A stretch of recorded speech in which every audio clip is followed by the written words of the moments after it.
Hello friends, ഇന്ന് August 15. ഞാനിപ്പോൾ എൻ്റെ വീട്ടിലാണുള്ളത്. അപ്പം ഇന്ന് സ്വർഗാരോഹണ പെരുന്നാളായിരുന്നു. രാവിലെ തന്നെ പള്ളിയിലൊക്കെ പോയി കുർബാന കൊണ്ടു. കുറേ നാളിന് ശേഷം ഇടവാംഗങ്ങളെല്ലാം കണ്ടു. ഭയങ്കര സന്തോഷം. ഇപ്പം ഞാൻ റെഡി ആയിട്ടിരിക്കുന്ന സ്പെഷ്യലായൊരു സ്ഥലത്ത് പോകാനാണ്. നമ്മുടെ നാട്ടിൽ ഇപ്പം കാണാത്തതും എന്നാൽ ഇപ്പോൾ ഉള്ളതും ചിലയിടത്തൊക്കെ ഉള്ളതുമായൊരു രീതി. ഇന്ന് ഇവിടുത്തെ, അതായത് എൻ്റെ വീടിനടുത്തുള്ള കുറേ നാട്ടുകാരും ആൾക്കാരും എല്ലാവരും കൂടെ ഓണസദ്യ കഴിക്കാൻ പോകണം ഒന്നിച്ച്. പലരും ഡിഫറെൻ്റ് ഐറ്റംസ് വീട്ടിൽ നിന്ന് ഉണ്ടായിക്കൊണ്ട് വരികയും ചോറും പായസവും ഇവിടെ ഉണ്ടാക്കുകയും എല്ലാവരോടും ഒന്നിച്ചിരുന്ന് കഴിക്കാൻ പോകുന്ന ഒരു കാഴ്ചയാണ് നിങ്ങൾ കാണാൻ പോകുന്നത്. ഞാൻ ഭയങ്കര എക്സൈറ്റഡ് ആണ്, കാരണം കുറേ നാളിന് ശേഷമാണ് ഇങ്ങനെ ഒരു എക്സ്പീരിയൻസ്. ഞാൻ നിങ്ങളെയും കൂടെ കാണിച്ചു തരാം. അങ്ങനെ ഞാനും അങ്ങോട്ട് പോവുകയാണ്. അവിടെ ഒരു ചെറിയൊരു അത്തപ്പൂക്കളൊക്കെ എല്ലാവരും കൂടി ചേർന്നിട്ടിട്ടുണ്ട്.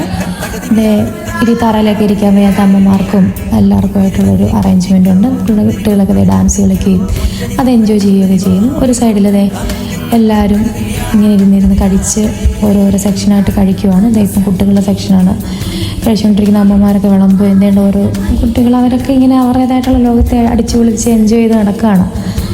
അങ്ങനെ എൻ്റെ അവസരം വന്നു. അമ്മമാർ നമുക്ക് ഫുഡ് വിളമ്പി തരുവാണ്. പരിപ്പ് കറിയും പഴവും പപ്പടവും അങ്ങനെ ഓരോരോ സെക്ഷനായിട്ട് അവരിങ്ങനെ ലൈനിൽ നിന്ന് വിളമ്പുന്ന കാണാൻ തന്നെ ഒരു പ്രത്യേക ഭംഗിയാണ്. കണ്ടില്ല, എല്ലാവരും കൂടെ ഇങ്ങനെ കണ്ടില്ല, അവർ ആ ഒരു ഓർഡർ അവരിങ്ങനെ വിളമ്പി പോവാണ്. അപ്പം ഞങ്ങളെല്ലാവരും കൂടെ ഇങ്ങനെ തറയിലൊക്കെ ഇരുന്ന് കഴിച്ചു. നല്ല ടേസ്റ്റായിരുന്നു ഫുഡിനെല്ലാം.